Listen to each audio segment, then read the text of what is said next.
सिंध हुकूमत का बेरोजगार नौजवानों के लिए बड़ा इकदाम सामने आया है। सूबे में सरकारी मुलाजमत के लिए उम्र की हद में 15 साल इजाफा कर दिया गया है। मजीद जानते हैं डॉन न्यूज के नुमाइंदे खाबर हुसैन से। खाबर, रियायत का इतलाक किन मुलाजमतों पर होगा? जी, सिंध हुकूमत ने अहम फैसला किया है। नौकरी के इंतजार में बैठे हुए अफराद के लिए ये खुशखबरी है कि उम्र की हद जो है वो 15 साल तक रियायत देने का फैसला किया है। सिंध हुकूमत ने इस हवाले से नोटिफिकेशन जारी कर दिया है।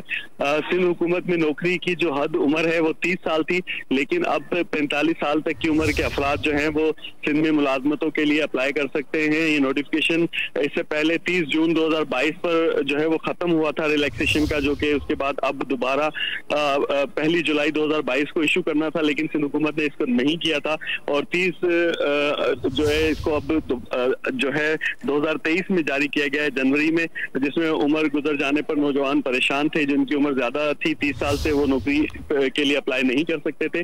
अब ये जो रिलैक्सेशन दी है सिंध हुकूमत ने, ये 30 जून 2024 ठीक है। सिंध हुकूमत का बड़ा इकदाम सामने आया है। बेरोजगार नौजवानों के लिए ये इकदाम किया गया है। सूबे में सरकारी मुलाजमत के लिए उम्र की हद में 15 साल इजाफा कर दिया गया है।